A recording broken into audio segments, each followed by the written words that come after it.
the reality of our movie is really important to us. We're trying to be authentic and portray Afghanistan and its people in a respectful way and a real way.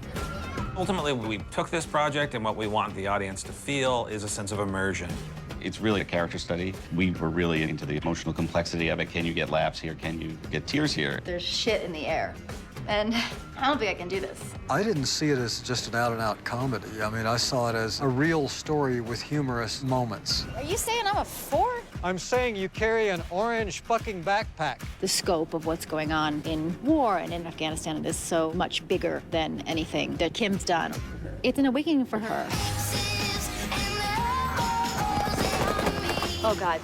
God, Christ. There's a, bazoo. There's a bazoo here. And listen, in 3 months... I'll be back. No, that's terrible. No, don't remember me like that. The movie is set in 2003 when the conflict in Afghanistan is going on simultaneously with the war in Iraq, and Kim ends up going to Kabul, where she's never been, expecting to stay for 3 months, and she ends up staying for 3+ years. Welcome to the stand, Kim. This is a movie about this woman who is at a certain place in life, you know, arguably a dead end, and takes a leap. The police are giving me shit for parking here. They just want money. Wait, oh, no, do you need money? I couldn't really imagine anyone else playing the part of Kim. Sorry. She's in every scene practically. She's involved at all kinds of levels with the productions. Robert wrote it for Tina. They've been working together for years. They worked together on Saturday Night Live years ago. We're competing for airtime with Janet Jackson's left tit. One of the things I loved about this project is that it's a different part for Tina. I'm not going to teach you like the military or police. Right, just it's just the innocence of the first time. And it really was a chance for her to spread her wings as an actress. We wanted to see her stretch, and she wanted to stretch, and so that's what got us the challenge of that and the excitement of seeing her go to the next level. Okay, I don't care who the hell's in there. I'm Kim Baker. One in Kim. Jerry's expecting you. Well, that's fucking unsatisfying. The more she does, the more people realize that she's not just a super smart lady writing jokes or, you know, knowing where the punchline is. Oh, me? Oh, no, thank you. Thank you, though. I'm good. I'm good, thanks. You know what? It's tempting, but no, thank you. She also knows where serious moments are, and a lot of her comedy comes from serious things, and she can play both sides of that. I haven't been on the air in months. My best friend here almost died, and I am jealous of her. And I am just... Fuck this! All of it! Yeah, great. Cut. Let's go again. John and Glenn really seem like the perfect fit because they're comedy writers as their background, and they have this beautiful visual sense that you see in the movie. Is this your first night out? Yes. Tina and Lauren met with them and just felt like these are two guys that could really make something special here that we're trying to do. And they work so well together. It's so fun to watch them interact because you don't see a lot of directing teams. We really tried to make a cast that works well together and who has both comic chops and dramatic chops. Miss Baker, I'm Fahim. Oh, Fahim, hi. Nice to meet you. As soon as Kim lands on the ground, she's assigned a fixer, which is an Afghan gentleman named Fahim, played by Chris Abbott. It's good to finally be in Kabul. Kabul. Honest mistake. The character Fahim is the moral center of the movie. He and Kim become friends, and really good friends. The only thing I ask is that you make sure my friend is there. Oh, your friend is me. I get it. As she begins to understand a culture that's dense and complicated. In my culture, we would hug. He's an incredible dramatic actor, and he's a naturally funny guy as well. You can just tell when the person comes in and you meet them. Oh, that hit the net. The what? It hit the net. The invisible net? Yes. My point. Let's go. Bullshit. You know, Kim, the reason that your Village Well story got traction is because it wasn't a bang-bang. It was about women's rights. It's a brilliant piece, that. Ian is a war photographer, and I think that has hardened him a little bit. So, Kim, this is Ian. So what's your deal then? Some bloke throw you over, so you thought, yeah, forget him, I'm gonna go discover the wonders of the East, and I'm gonna fuck a Scottish guy and write a book. I'm Scottish, by the way. Well, he's an animal who wants to get straight in there, do the job, and leave, you know, whether that's war or women or whatever. Scotland is a ridiculous place, you know that. Your national animal is the unicorn. You should know that, in spite of the unicorn, if you said to a Scottish person, Scotland is a ridiculous place, it's their bound duty turn out the table and stab you in the throat. It's only because you're looking nice in that blouse. Oh, cheers. Don't stop me from doing that. It's just fun to have him in the scenes, and, you know, he's very funny, he's very sassy. He's that character that you love to hate. Tanya, what's her story? She has a boyfriend, and she's unconscious, okay? Kim really bonds deeply with Tanya. Oh my God, it's so nice to have another woman in the house. I love that lippy color. What is that? No, they're just really chapped. Tanya was written as a South African seasoned reporter. Tina always thought of someone that was just like a different species than her. Hi. Should I keep? That's kind of cool in there. It's kind of like an unlikely friendship, and I think in the real world they wouldn't have been friends, but in the kabubble, you know, you end up gravitating towards each other. Here? You were 9. What are you here, like a 15?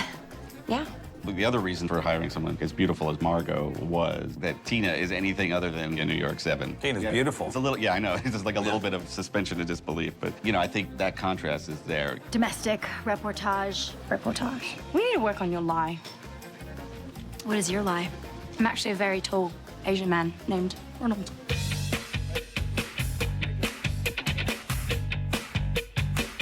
Your room is upstairs, Kim. The set of the Funhouse, which is this, you can't even really call it a hotel, this kind of flop house where the journalists all live together. It's beautiful in its shabbiness. You smoke hash? I don't know. I'm sorry. Anyway, yeah, we'll get our smoke smash. Welcome to the Funhouse. I think the metaphor is a college dorm. The difference is we're using herbal blend, and it doesn't produce the quality of smoke that you would see from the shisha. The Funhouse is sort of the home base for our film, so we wanted it to feel really lived in. We wanted it to have a lot of authentic architectural elements built in. This is your room. Is there a shower? Those bedrooms are kind of depressing, you know, for people well into adulthood. They're slightly like a sort of 18-year-old's dorm. Everything feels kind of temporary, even though you're there for a while. There is a shower here, right? Yes. Yes.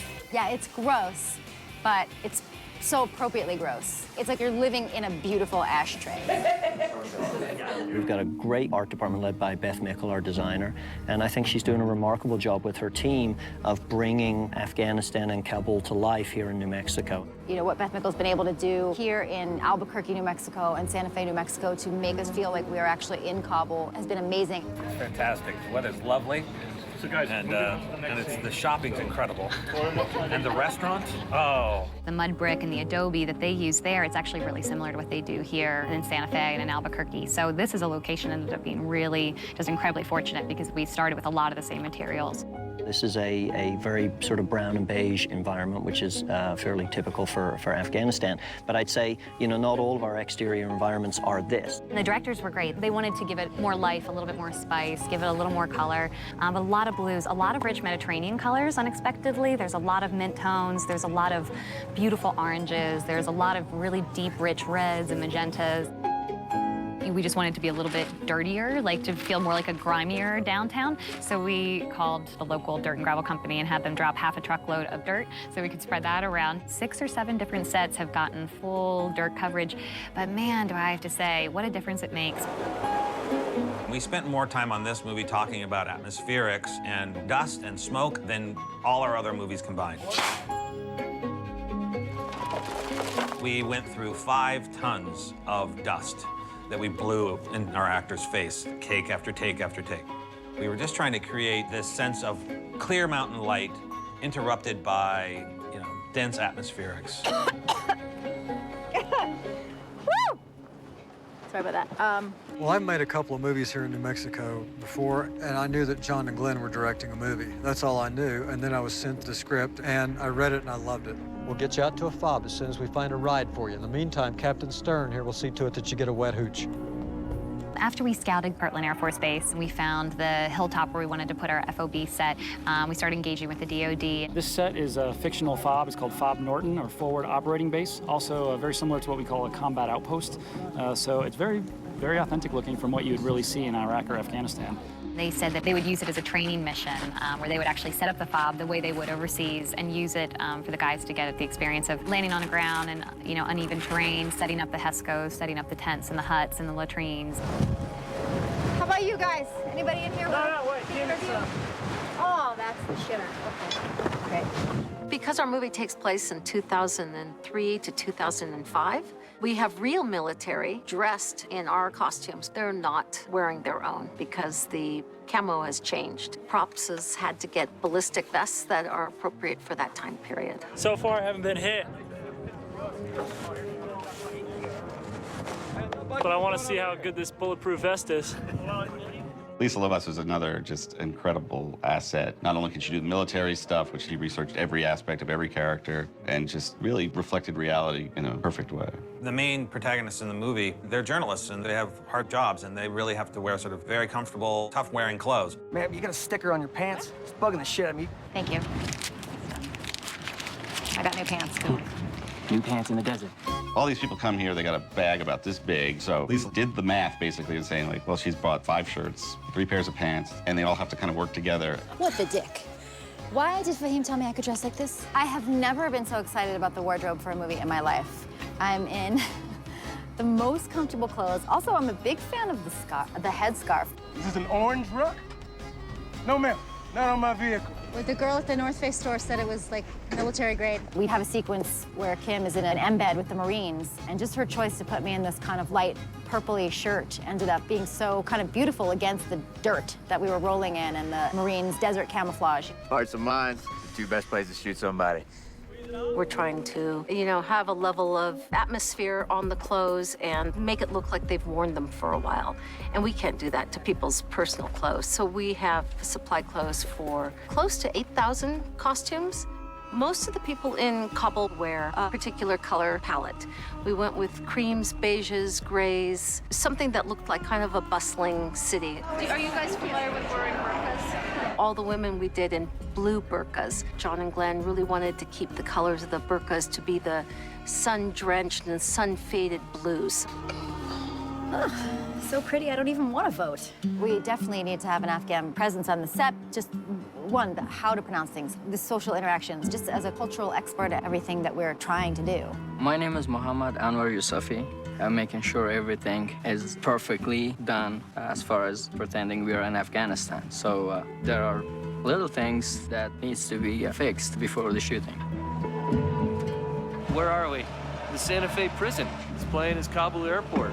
It was supposed to be Kabul International Airport, and the sign, the huge sign was backwards. Instead of saying, "Welcome to Kabul," it was, "To Kabul, welcome." Leroy, give us the next letter, please. It's in the shot. They don't want to see it out the window. They need actors to go right there. There you go. We have to get out of their way. It looks fantastic. It's going to be amazing. Other than the sign being upside down to start. You walk onto our sets and you believe that you're in a different country. And again, that's a testament to our team. Hey, that's my ass! Do you have a mother? Booyah, General. It is funny. I was on lunch break the other day, walking off the set, and then just seeing a fully dressed Taliban guy just having a smoke break, and he was like, "Hey, ma'am, how are you doing today?" And I was like, "Oh, that's right, we're just in Albuquerque." How can we get to know each other?